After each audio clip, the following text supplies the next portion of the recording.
É um prazer estar aqui servindo os irmãos na mesa do Senhor. Uma noite tão bela, uma noite de batismo.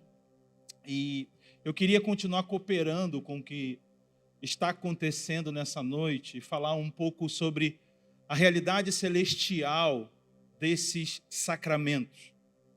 Enquanto nós estamos celebrando aqui, e é visível que estamos celebrando, nós estamos vendo pessoas descendo nas águas. Daqui a pouco, com os elementos da ceia, nós vamos celebrar também a ceia. E essas são as realidades visíveis da profissão da nossa fé. Nós professamos isso. Nós queremos uma nova vida, nós sepultamos a nossa velha vida no batismo para viver uma nova vida, e nós estamos dizendo: Senhor, nós estamos aliançados com você até que você volte. Essas são as ações visíveis. Mas dentro dessas ações visíveis que nós estamos juntos fazendo aqui, existem realidades invisíveis. E essas realidades invisíveis é que trazem o sentido do que nós estamos fazendo aqui de maneira cerimonial, de forma cerimonial. Sem a consciência e a compreensão dessa realidade visível, uma percepção mais próxima dessa realidade invisível, todo o rito perde o sentido. Fica apenas sendo um ritual. Mas o ritual, ele precisa ser preenchido dessa realidade invisível para fazer sentido. E essa realidade invisível ou celestial é o que me atrai quando eu vou para as Escrituras, quando eu estou diante daquilo que faz parte do plano de Deus. Tem uma declaração na oração que Jesus nos ensina, que nós chamamos Pai Nosso, que me atrai demais, que ele diz: seja feita a tua vontade aqui na terra como é nos céus. Jesus deixa claro que as nossas orações não podem partir do como da terra. As nossas orações não podem ser a partir da realidade da terra. As nossas orações precisam ser como é nos céus. Então, antes de eu orar para que a vontade do Senhor seja feita na terra, eu preciso me voltar para como ela é feita nos céus. Porque o como das coisas da terra precisa seguir o como as coisas são nos céus. Isso para nós tem que ser uma coisa principal, porque tudo isso que nós fazemos aqui nessa noite é porque nós estamos dizendo que a nossa vida agora, mediante o batismo, nós estamos sepultando o como da terra para viver como é nos céus. Quando nós estamos ceando com esses elementos, nós estamos dizendo que nós estamos aliançados com como é nos céus e não como é na terra. A nossa esperança não está em como as coisas da terra estão e serão, mas é como as coisas dos céus virão para a terra. A nossa mente precisa funcionar de maneira invertida. E essas cerimônias nos são dadas para que a gente desenvolva essa realidade de, como eu estou falando, uma realidade celestial invisível. Deus entregou cerimônias, por exemplo, em Israel, ele pediu e instituiu a festa da Páscoa, a festa da passagem, do salto, e o sentido deles fazerem conforme Deus prescrevera sobre como deveria ser essa cerimônia da Páscoa é para que o povo lembrasse a sua origem constantemente, anualmente. Ao comer o cordeiro, as ervas amargas, a tomar os cálices, eles tinham que lembrar que os seus antepassados estiveram escravos no lugar. E eles foram retirados desse lugar por meio da mão poderosa de Deus. Deus envergonhou os deuses do mundo conhecido da época e envergonhou a nação que representava o domínio desses deuses. e tirou o seu povo desse domínio, e se manifestou ao seu povo dizendo: eu quero que vocês sejam para mim um povo de propriedade peculiar entre todos os povos da terra. Todas as vezes que eles celebravam a Páscoa, era para se lembrar de maneira cognitiva, considerar: nós não pertencemos a esse mundo. A nossa vida não é nossa, porque um dia o que livrou a nossa vida da morte foi um sangue no umbral das portas dos nossos antepassados. Dos umbrais, das portas dos nossos antepassados. Se nós temos futuro, que é hoje, é porque Deus preservou o meu tataravô, ou sei lá, que estava no Egito naquele dia. Então eu só estou aqui porque tinha esse sangue no umbral daquela porta e deu continuidade à minha família, e eu cheguei até aqui. Então, constantemente, eles celebravam a Páscoa e celebram a Páscoa como nós celebramos a Páscoa, dentro do sentido da obra de Cristo, para que a gente possa considerar as realidades espirituais.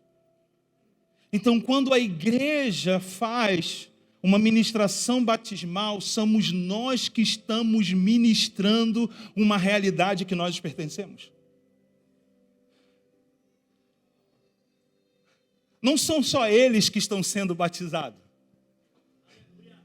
Somos nós que estamos sendo lembrados que fomos sepultados com Cristo no batismo. Fomos sepultados com Cristo no batismo.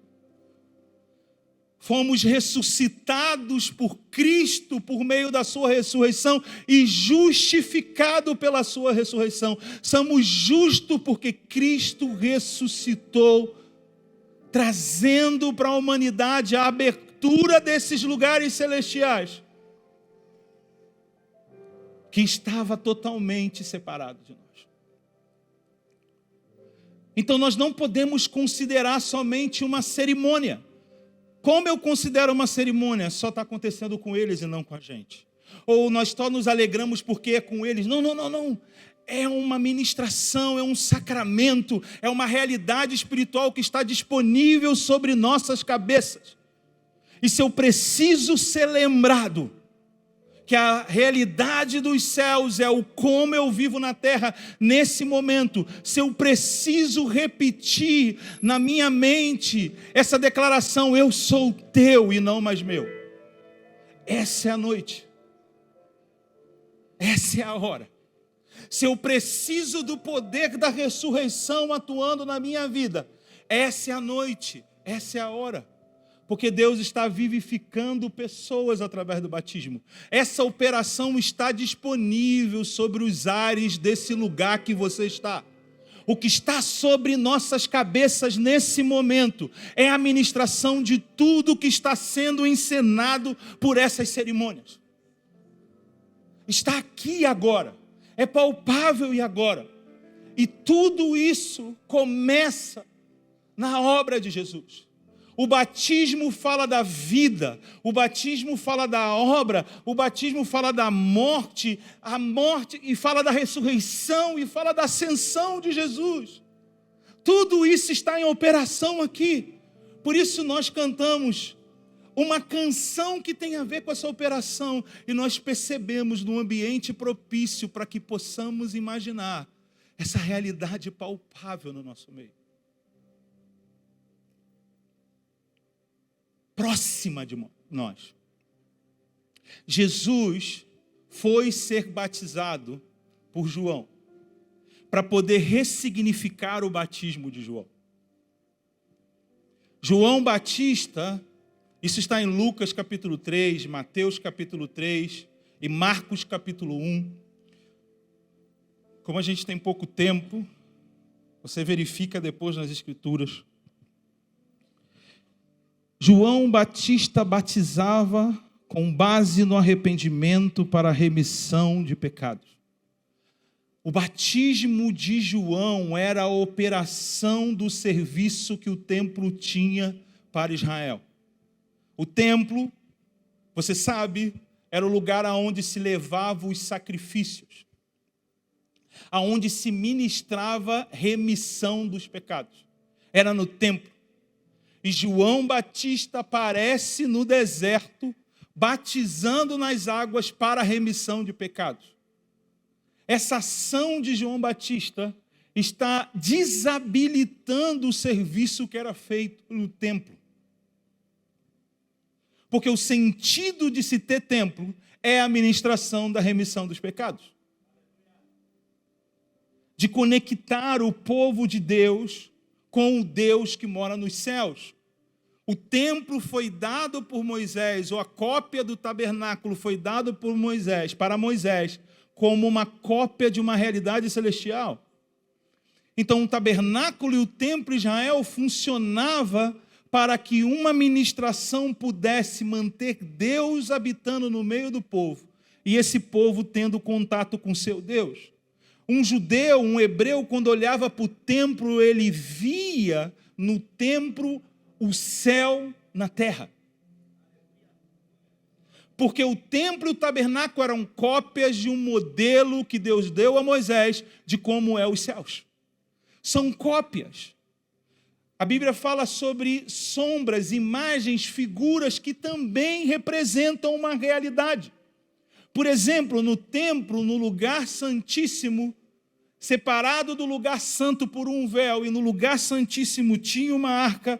A arca, sobre a arca tinha 2 querubins, um voltado para o outro, as suas asas, uma voltada para as outras. E esse lugar era chamado propiciatório, ou um lugar em que se trabalhava o acesso propício à presença de Deus, do povo com a presença de Deus, e a presença de Deus para com o povo. Esse era o sentido do serviço do templo, manter a conexão de Deus com o povo e do povo com seu Deus. Agora, olha que interessante, é uma cópia do céu, como eu disse. Se você volta para Gênesis capítulo 3, você vai ver que Deus, quando tira o homem do jardim do Éden, ele coloca 2 querubins com espadas para proteger o caminho de entrada da árvore da vida. Então, o que está na arca é uma cópia de um caminho, de uma realidade espiritual. Então, quando eles ministravam na terra, eles estavam ministrando como se estivesse invocando a Deus, ser propício a nós, nos dê de novo acesso a esse lugar santíssimo, o lugar onde está a vida, esse lugar de onde você governa todas as coisas no céu e na terra. Esse era o templo, esse era o tabernáculo, Deus morava ali. Você tem noção? Você vivendo numa cidade, no templo em que Deus mora ali. E não era só no imaginário, porque uma nuvem entrou no templo. Tinha glória. Teve elementos físicos. A nuvem entra e derruba todo mundo que está ali. Quando a nuvem entra no tabernáculo de Moisés, diz que Moisés não conseguia entrar, porque a nuvem da glória do Senhor estava no tabernáculo. Lei da física, 2 corpos não ocupam o mesmo lugar. Não era imaginário, não era só fumaça. Era algo substancial que representava a presença de um Deus sem forma, habitando dentro de uma forma que representa uma realidade de onde Ele está, só para poder ter acesso com o povo que Ele quer para Ele. E aí surge João Batista batizando no Jordão. E é muito interessante como Deus continua usando de figuras de imagem para mexer com a nossa maneira de pensar. Se você vê João Batista batizando no Rio Jordão e você é um hebreu, um judeu que conhece a sua própria história, você vai olhar, João Batista está batizando no Jordão, ele é filho de Zacarias, era para ele estar ministrando no templo, porque o pai dele era sumo sacerdote. O que ele está fazendo no deserto? Era para ele estar no templo. 12 anos de idade, no bar mitzvah de João Batista, o pai dele, em vez de entregar ele para a escola sacerdotal, levou ele para viver no deserto. 18 anos depois, João Batista aparece batizando no deserto. 18 anos depois, quando ele diz: então veio a minha palavra do Senhor dizendo, preparai o caminho do Senhor. O seu pai preparou ele de maneira diferente e Deus deu uma palavra como ele ia agir dentro desse modo diferente. Um batismo nas águas no Rio Jordão era como se ele estivesse dizendo ao povo de Israel assim, ó, vamos voltar aonde tudo começou. Porque o Rio Jordão representa, as águas do Rio Jordão representa aquilo que dividia o povo de Deus a entrar no lugar que Deus tinha reservado para o seu povo. Antes deles entrarem na terra da promessa, eles atravessaram o Rio Jordão. E João Batista está dizendo, olha, nós precisamos retomar ao princípio do que a gente foi chamado para ser e ao princípio do que Deus quis nos dar essa terra, para o que Ele quis nos dar essa terra. Deus estava comunicando uma volta ao princípio. E sobre essa imagem do Rio Jordão, que tinha uma figura histórica em relação à terra que eles viviam, trazia a representação das águas que Deus começou a criar todas as coisas e das águas que Deus fez um reset no mundo. Você sabe do que eu estou falando. A sua Bíblia começa em Gênesis capítulo 1, versículo 3, dizendo que no princípio, ou melhor, versículo 1, no princípio Deus criou os céus e a terra era sem forma e vazia. Versículo 2, e o Espírito de Deus se movia sobre a face das águas. As águas têm essa imagem de início, de começo das coisas. Porque foi a partir das águas que o Espírito se movia e Deus dizia que as coisas eram criadas. Por isso, o batismo com águas. Um recomeço, um novo começo. Por isso, quando Deus cansou da maneira de como a humanidade vivia na terra, Ele trouxe um dilúvio para dizer, vamos voltar para Gênesis 1, 2. As águas cobrindo toda a terra. E um homem agora numa arca com os animais, para recomeçar o projeto original. E Pedro vai tomar essas figuras e dizer que as águas do dilúvio representam o batismo que hoje nós ministramos. São símbolos, são imagens, são figuras que falam de uma realidade. Então Jesus vai até João, agora com todos esses elementos mais explicados, Jesus vai até João. Para Jesus, naquele momento, não era só descer as águas. Você entende que Jesus é Deus, e Ele estava lá em Gênesis 1, 3. João 1 vai dizer que todas as coisas foram criadas por Ele, para Ele, por intermédio dEle. Ele é o Verbo. Ele estava lá, então Jesus indo para as águas, não é Jesus sendo batizado para a purificação dos pecados, como a água representava. Não era Jesus só iniciando uma nova vida. Ele era a nova vida. O que ele estava fazendo naquele momento era ressignificando o sentido do batismo. Por isso, quando João vem, mas eu quero ser batizado por você, você vem para mim, ele, João, convém para cumprir toda a justiça. Eu vou ser batizado agora por causa daquilo que eu vou realizar. E o que eu vou realizar não é por causa de mim mesmo, é por causa de todos aqueles que se batizam. Eu estou aqui para trazer novas águas. Porque agora quem desce nas águas não só tem remissão dos pecados, nasce de novo. É cancelamento de dívida.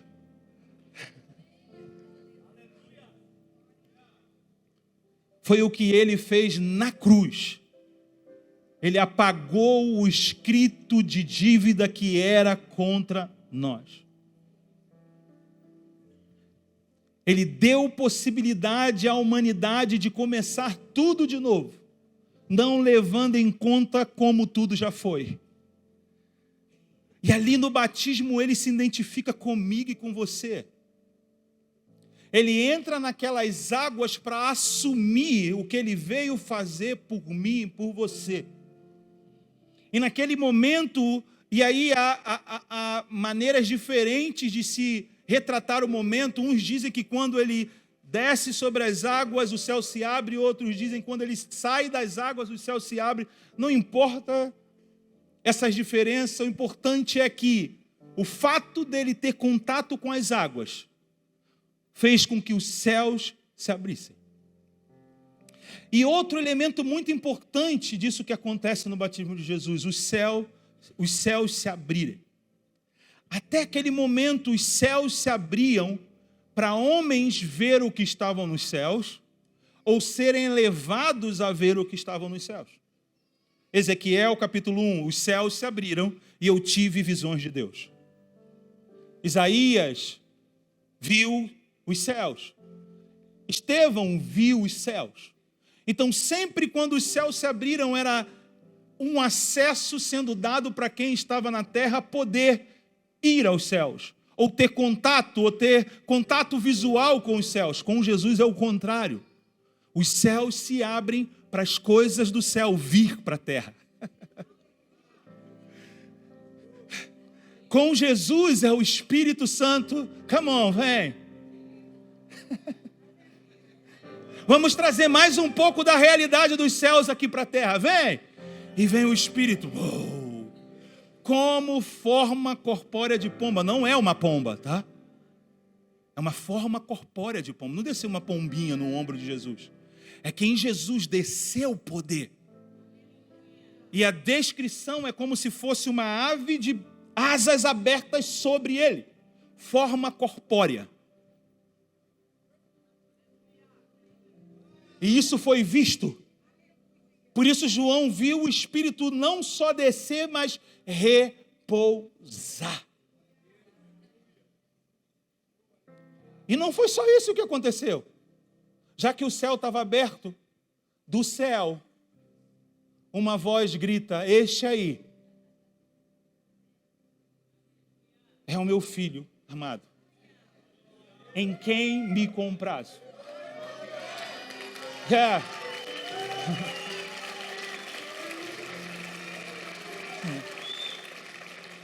Você sabe o que quer dizer isso? Sabe por que ele é o filho em quem o pai se compraz? Porque ele é o filho que começa uma nova humanidade. Predestinados a sermos conformes à imagem do seu filho. Quando o Filho de Deus se associa à imagem do homem, Deus fala: agora a imagem do meu filho vai ser formado na humanidade. Esse aí, o meu filho amado. Cumpriu toda a justiça. Aí o processo da vinda de Jesus começou a ser irreversível. Ele estava na terra. Estava claro que ele era o Filho de Deus. E Satanás, em algum lugar que ele estava, quando ele ouviu essa voz, ele se apresenta. Se tu és o Filho de Deus, se tu és o Filho de Deus, se tu és o Filho de Deus. E Jesus vence a tentação dizendo: não só de pão viverá o homem, mas de toda palavra que sai da boca de Deus. Tu és meu filho amado em quem me comprazo. No batismo de Jesus nós vemos como é a realidade daqueles que se batizam. Nasceram de novo. Paulo vai dizer em Romanos capítulo 6, Colossenses capítulo 2, sepultados com ele no batismo. O sepultamento de uma vida provoca a abertura dos céus para viver uma nova vida.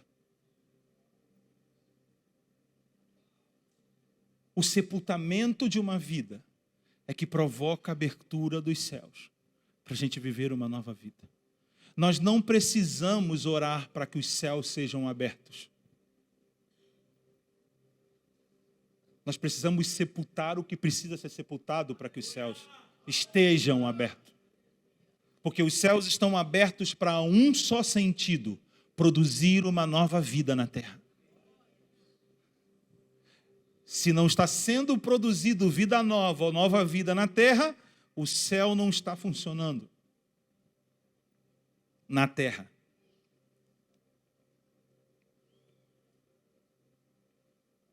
Jesus inicia um processo irreversível. Você imagina o Criador dos mares, dos oceanos, falando para uma mulher no poço: me dá um copo de água? Jesus se fazendo como nós somos, para nos levar a viver como as coisas são para Ele. Todos os dias, Jesus diz para nós: você tem um copo de água? E o que separa a atividade de Jesus sobre as nossas vidas é como nós interagimos com a realidade presente de Jesus. Porque a gente pensa sobre Deus com a mente humana. Foi o que a mulher fez no poço. Por acaso você é maior que o nosso pai Jacó? Essa é a mente dela. Que cavou um poço e deu de beber. Essa é a estrutura que nós temos. Deus nos chama para se associar com Ele e nós analisamos aquilo que nós já sabemos da terra para saber se a gente vai se associar com Ele.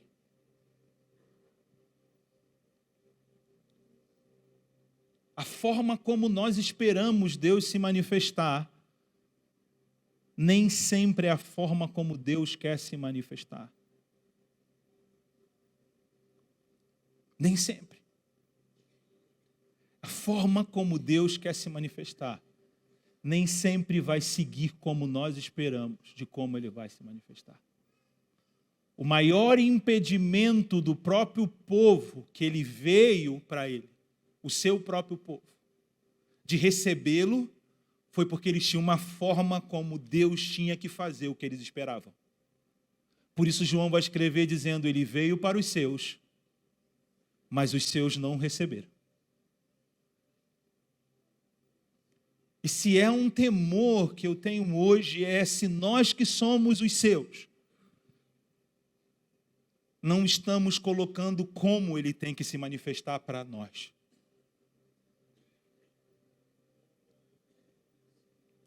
Nós precisamos permitir em apenas crer na maneira de como Deus quer, para que a gente se torne aquilo que Ele quer que nós nos tornemos. Por isso João diz: mas todo aquele que nele crê, deu-lhes o direito de se tornarem filhos de Deus. Dá a entender que João está dizendo: uns tinham uma forma, outros simplesmente creram. Os que tinham toda uma forma não receberam, porque deram a sua forma. Mas os que somente creram, foi dado a eles o direito de se tornar aquilo que se esperava que se tornasse. E nós estamos vivendo momentos hoje, como igreja na terra, que nós não precisamos do nosso próprio argumento, do nosso próprio movimento para lidar com as questões do mundo, com as questões da terra. Nós precisamos para o como é nos céus. A solução para os problemas da terra estão nos céus e não na terra. Eles estão nos céus. Estão no alto. Por que para nós isso é muito importante? Porque eu acredito que a maioria de cada um que está aqui nessa noite já desceu nessas águas. E você precisa lembrar que quando você desceu nessas águas, o seu modo operante foi sepultado. Ele não serve mais para viver essa realidade de vida que está em Cristo. Paulo, em Efésios, ele vai dizer que nós estávamos mortos em delitos e pecados, mas Deus em Cristo, por meio da sua obra, nos vivificou. Efésios 2,6 vai dizer que nos fez assentar juntamente com Ele nas regiões celestiais. Mas lá em Efésios 5, 16 ou 17, mais ou menos por ali, nós vamos ver que Paulo vai dizer: desperta tu que dorme dentre os mortos, e Cristo te iluminará. Não andeis como nécios, mas como sábios, porque os dias são maus.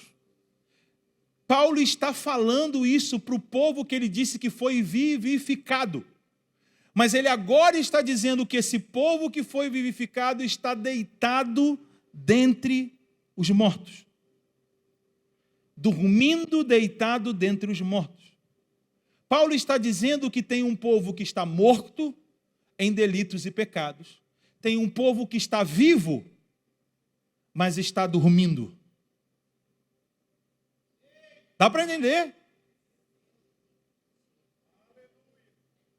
Porque quem está dormindo, quem está dormindo e quem está morto estão deitados, está morto sempre vai estar deitado.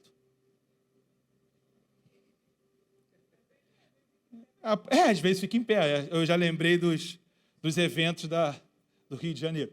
Mas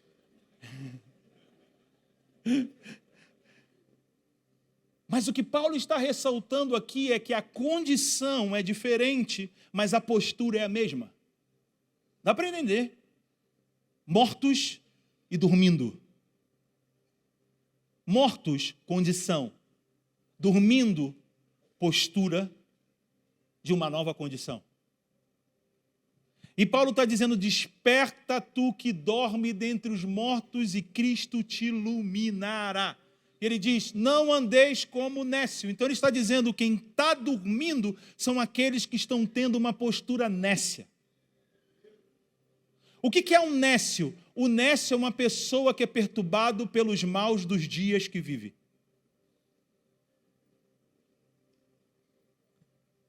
Não andeis como nécios, mas como sábios, porque os dias são maus. Paulo está dizendo: os dias são maus. Então, para que se move a maldade dos nossos dias? Para que a gente fique como nécio, sem saber o que fazer.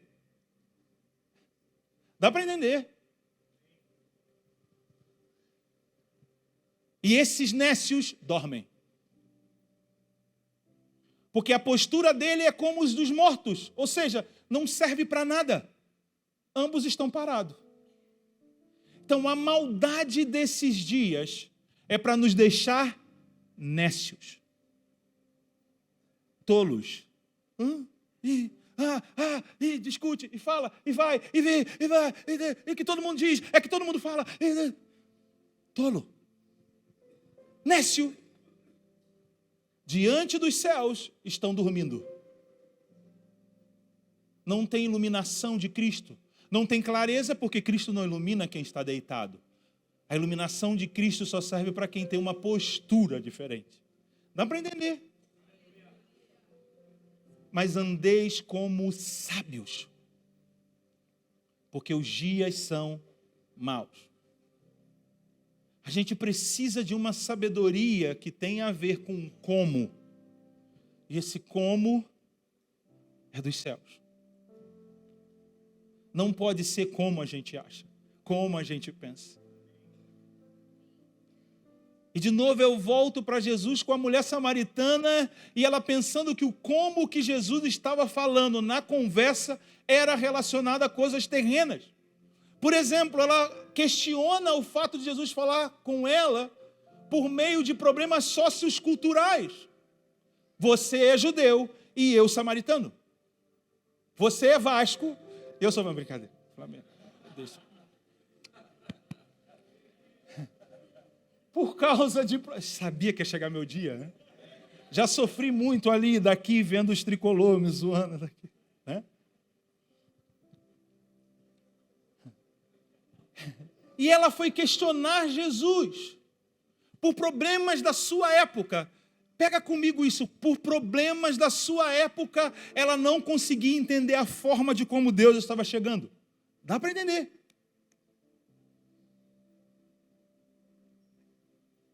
Depois ela fala sobre uma questão histórica, porque sempre foi assim. Esses são os modos que impedem a gente de entrar na realidade do que Deus está disponibilizando. E Jesus fala: mulher, se você soubesse quem te pede água, se você soubesse, lembra? É o Criador dos oceanos.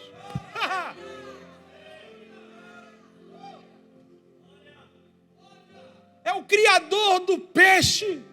É o que colocou lençóis de águas no poço, para ter poço debaixo da terra, para ter poço. Ele só está dizendo: escolhe o meu método, que você vai viver como eu criei todas as coisas. Deixa o sociocultural para lá. Deixa os problemas da história para lá. Começa algo novo agora. Vamos começar uma relação nova agora. Ela falou: então me dá dessa água. Já que você está dizendo que vai fazer uma fonte em mim, vai mudar a minha estrutura, eu não vou precisar mais correr da minha vida como eu estava correndo. Não, me dá. Aí ele falou: deixa os seus métodos. E ela falou: eu não estou fazendo isso. Eu não estou fazendo assim. Sabe, aqui para mim está um exemplo de como se postura uma pessoa profética. E eu quero abrir um parênteses aqui, porque eu trabalho com escolas proféticas há 20 anos. E às vezes a gente confunde que a profecia torna alguém profeta. A profecia é uma ferramenta e não uma identificação. Porque a pessoa profetiza, a ferramenta não diz quem ela é, só diz o que ela está utilizando. Profecia por si mesma é profecia, e a profecia não torna ninguém profeta. Profeta não profetiza. Não. Oséias 12:10 diz que ele propôs visões e por meio dos profetas ele deu exemplos de como a realidade de Deus se movimenta. Eles estão para explicar o que está invisível. Porque eles vêm desse lugar invisível. Eles ouvem sobre o que é invisível. Profecia não caracteriza profeta, mas é alguém que vê o invisível. E que revela a realidade invisível de Deus. Esse é o exercício do ministério do profeta. Qual é o objetivo do profeta? Não é profetizar. Efésios 4:11. Aperfeiçoamento das pessoas que servem a Deus em sua obra. Esse é o objetivo. E não profetizar. Vamos fechar o parênteses. Jesus, voltando para Jesus, o exemplo de profeta, ele não diz: mulher mentirosa, está me enganando? Quer me enganar? Está pensando que eu não sei? Eu sou profeta. Jesus não fez isso, né? Jesus falou: disseste a verdade. É diferente das figuras dos profetas. Bem diferente.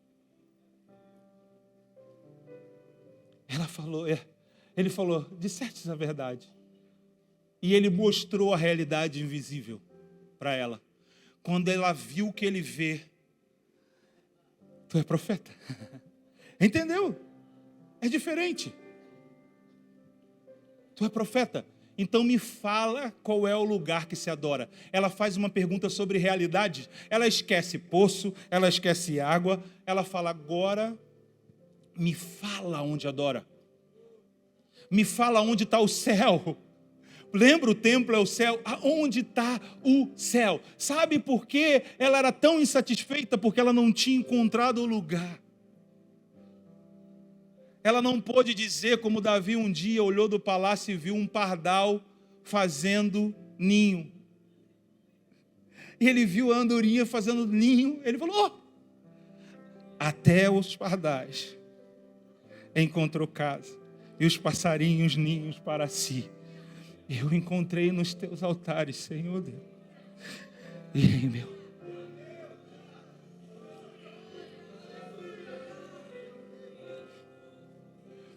Um homem que via uma realidade visível e transportava para o invisível. A criação encontrando lugar com o seu Criador. Ela não tinha esse lugar, ela não tinha essa conexão. Quando ele falou, mulher, não é nem em Jerusalém, nem em Samaria. Jesus não está anulando Jerusalém, porque depois ele fala para os discípulos ficarem em Jerusalém, mas ele está dizendo o seguinte, o ponto não é mais local, o ponto é a realidade. E ela falou, sabe o que? Para ele, para você ver que ela não era boba não. Ela falou, eu sei que o Messias vai vir e vai explicar todas essas coisas. Ela estava esperando alguma. E ele falou, sou eu que falo contigo. E depois ela chega na vila e fala o que lá em Samaria? Eu encontrei um homem que falou a minha vida toda. Não seria ele o Messias? Porque ele sabe de tudo, até sobre adoração. Jesus jogou fora o problema sociocultural, porque os samaritanos não podem em Jerusalém adorar, nem os judeus entrar em Samaria. Acabou tudo, entendeu? Entrou uma nova realidade. Jesus entra em Samaria, que nenhum judeu podia pôr o pé lá. Que antes, quando eles tentaram entrar lá, foram apedrejados, e uns 2 judeus bonerges falam, vamos mandar cair fogo do céu para queimar os samaritanos. Igual Elias, vamos mandar. E Jesus falou, você não sabe que espírito eu sou do espírito em verdade. Eu sou o espírito da realidade exata das coisas.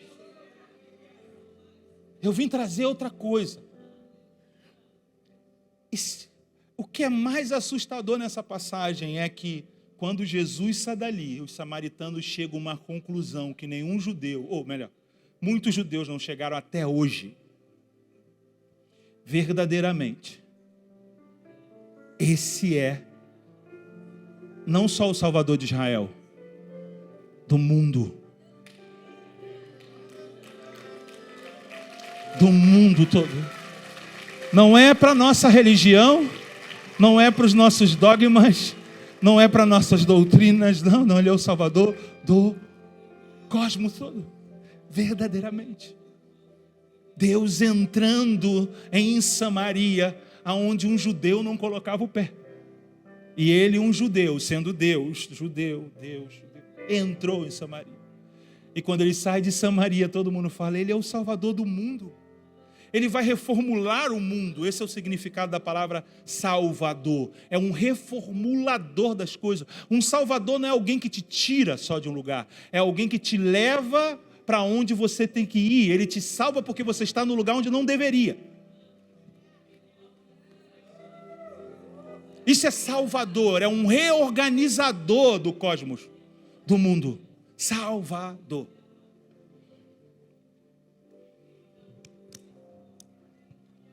Aleluia. Rabassotre. Rabalai conenesse. Ele pode ressignificar qualquer coisa. Ele pode reformular qualquer coisa. Ele é o Salvador do mundo. Obrigado. Estou terminando. Para a gente ir para a ceia. E eu queria compartilhar 2 coisas com você na ceia. Em Lucas 22, quando Jesus pede para os seus discípulos preparar um lugar para a ceia, Jesus fala, vai atrás de um homem que carrega um cântaro. E diz para ele, o mestre pediu para preparar um lugar.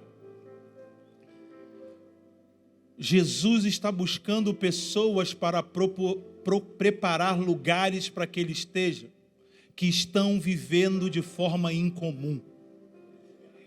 Te explico. Porque no costume da época, quem carregava o cântaro eram as mulheres. E tinha um homem carregando um cântaro. Um homem que fazia algo incomum. Era o sinal de quem Deus estava escolhendo. Entendeu? Por isso Jesus falou, procura um homem que carrega um cântaro. Eles ficam assim, um homem carregando um cântaro, tá bom. Entraram na cidade e viu o cara. Ei, o mestre mandou preparar o lugar. Vamos lá. Esse é o primeiro ponto. Nós precisamos viver de maneira incomum, sabe? Jesus deixou um mandamento para nós, dizendo: amai-vos uns aos outros como eu vos amei. Essa última parte elevou o mandamento que já estava em Levítico sobre amar ao próximo como a si mesmo. Porque ele disse: o padrão agora de amar o meu próximo é como ele me amou. É o padrão dele, não é o meu. Não é eu primeiro preciso me amar para depois amar ninguém. Não. O padrão é como ele amou. Não é como você ama. Como eu amo não é tão bom para amar alguém. Porque o amor tem a ver com você ter ordem nos seus sentimentos. Amar não é o sentimento que você dá para o outro. Amar é como você ordena os seus sentimentos quando você se relaciona com o outro. Por isso que Paulo fala: o amor não se vangloria do mal. Isso tem a ver com como eu administro o meu sentimento. O amor não é arde em ciúme, é como eu administro. Não tem a ver só com o que eu dou para o outro. É como eu dou meu sentimento para o outro. Isso é amar. É como eu administro os meus sentimentos. E ele deixou esse mandamento: amai-vos uns aos outros e não vigiai uns aos outros. Entendeu? Só uma sugestão. Porque hoje parece que o mandamento é vigie uns aos outros. E ele falou: amai-vos uns aos outros. Administre os seus sentimentos em relação aos outros. Vigie sobre os seus sentimentos. Sobre tudo que deve guardar, monte uma torre de vigia. Isso é a palavra guardar. Guarde o seu coração. A vigilância que Jesus nos pede não são com os aspectos externos, são internos. Vigiar, se manter atento, tem a ver com como eu administro a minha vida. E não como eu administro a minha vida a partir do que está acontecendo. Não. Exemplo. Jesus chega para os seus discípulos e fala: vamos para o outro lado, atravessar o mar aqui, vamos pegar um barco, vamos para o outro lado? Vamos, todo mundo entra no seu barco. Do nada uma tempestade. E o que Jesus estava fazendo? Dormindo. E os discípulos estavam como? Desesperados. Vai para outra cena. Jesus leva os seus discípulos para o Getsemane. Já entendeu? Vigie comigo mais um pouco. Eles estão tão tristes, tão desanimados, porque o papo era tão assim, vai dar ruim agora, que eles dormem. Agora, por que no barco eles se mantiveram acordados e no Getsemane eles dormiram? Porque nos barcos, o que corria perigo eram as suas próprias coisas. No Getsemane, o que estava em jogo era a vida de Jesus. Dá para entender? Geralmente, Jesus está dormindo nas nossas turbulências. E geralmente nós estamos dormindo na causa dele.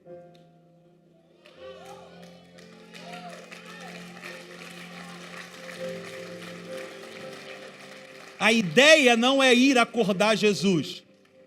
A ideia é ir dormir com Jesus.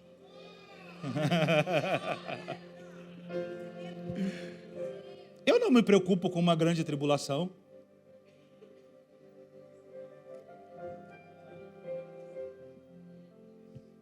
Porque a ideia é dormir com Jesus.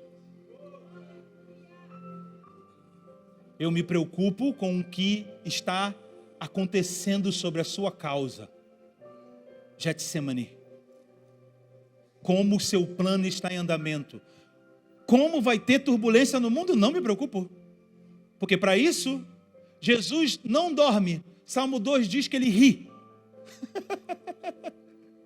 Por que tramam as nações e os seus poderosos? Ri o Senhor que está sentado no trono. E zomba deles.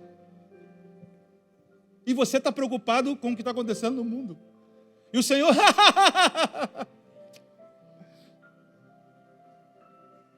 Ou está dormindo. Esse é o como do céu para as coisas da terra. Vamos para a ceia.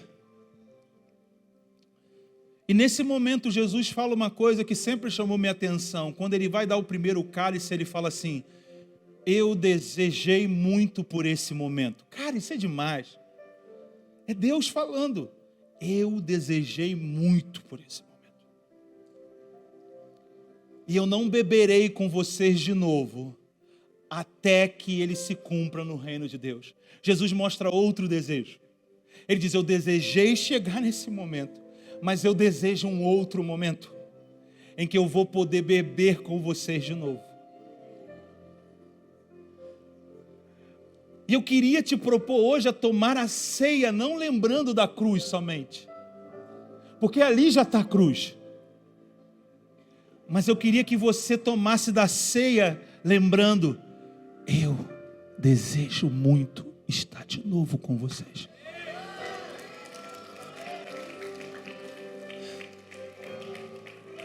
Mas Fábio, Paulo falou que esse é o sangue da aliança. Sim, é para o tempo até que ele volte. Por isso nós falamos, até que ele volte, fazer isso em memória dele. Mas adicione nessa memória: eu desejo muito tomar de novo desse cálice com vocês. Sabe o que Jesus está falando? O que João vê em Apocalipse 19. As bodas do Cordeiro. O casamento. A ceia da Páscoa final. A Páscoa final. Eu desejo de novo. Não é só o que foi feito. É o que ele vai ainda realizar que está ali. Tem um desejo dele nesses elementos. Quando você comer do pão, é Jesus dizendo: eu desejo. Quando você beber do cálice, lembre-se, tudo o que ele fez é porque ele deseja estar de novo. Não tem a ver com a gente. Por isso Paulo disse: quando o homem toma do cálice e coma do pão, examine a si mesmo, para discernir o corpo de Cristo. É o que nós temos que discernir, o que nós estamos envolvidos. Tem a ver com um futuro. A igreja está trabalhando para esse futuro, que é o desejo de Jesus, ceiar com a gente de novo.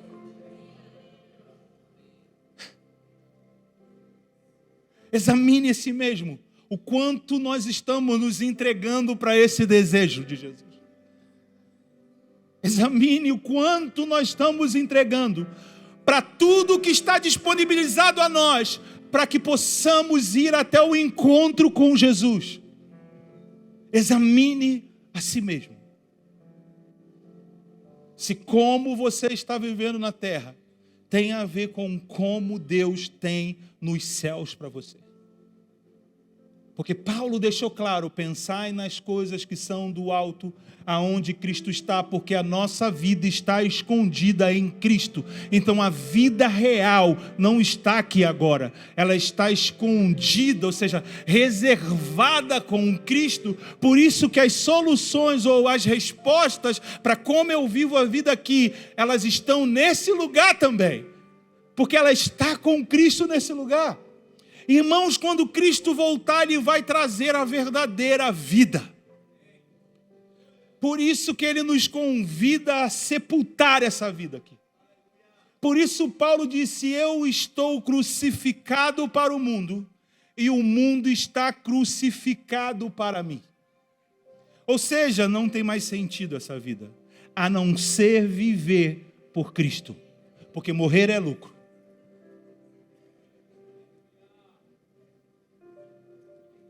Oxalá que todos nós cheguemos a esse tipo de sentimento.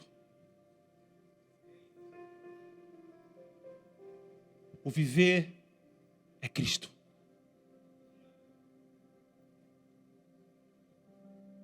O viver é Cristo.